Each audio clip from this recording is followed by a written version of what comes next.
I mentioned before that you guys got signed to Jim Johnson's label.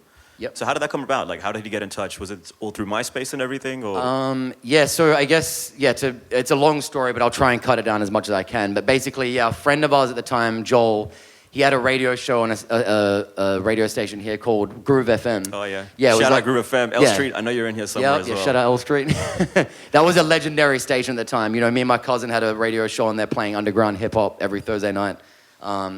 And basically, so he would do a lot of interviews on the phone with producers from the US.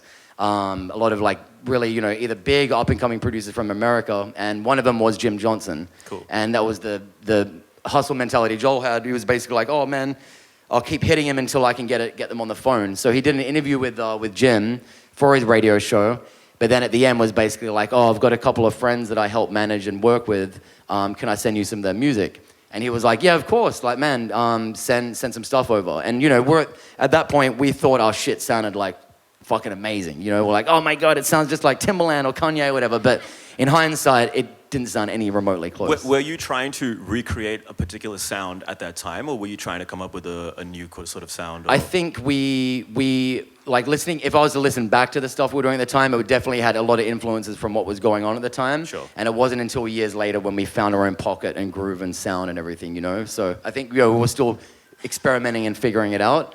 And then, basically, he spoke to Jim over the phone, and at the end he was like, look, I've got these guys, this and that, whatever. He sent some music to Jim, and Jim got really excited. He was like, man, these guys are really good. They're only, what are they, early 20s? Well, I think we're 21 years old at the time. And he was like, keep sending me some stuff. And then all of a sudden he was like, I really want to sign these guys. And we just got like, we're over the moon about it, because we're telling all of our friends in Perth at every party we went to, like, we're going to America, we're moving, like, we're leaving soon or whatever. And I think told too many people before it actually happened. And then, like, as time went on, Jim started winning, like, I think he'd already at that point won a Grammy, but he was starting to get really, really big, producing for T.I. and like Ludacris and Beyonce and everything. So he had his own career to worry about over there. But then basically, it got to a point where he went ghost because he was so busy. So we waited, it must have been around like a year.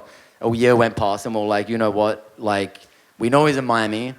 Let's just pack our bags and book like a ticket to go to Miami all the way from Perth. So we literally booked our flights, booked a 3-month stay over there, and we flew all the way to Miami, and then we basically called his friend because we didn't have Jim's real number. So we called his friend and told him, like, look, can you tell Jim Johnson we're in Miami? And he told him, and then Jim just like got on the phone losing his mind. He's like, you guys flew all the way to Miami from Perth or whatever? Like, that's crazy. Like, I respect that. I love that, It is a pretty big risk though, right? Yeah, it was, to fly from Perth to Miami is 3 flights, so, and it's like around 30 hours to get there, like, 28, 29 hours. So, and we did that not knowing that we were going to get signed or not knowing he would want to meet with us, but we're like, let's try and take grasp of this opportunity and show him that we really fucking care and that we like live, breathe, and die for this shit, So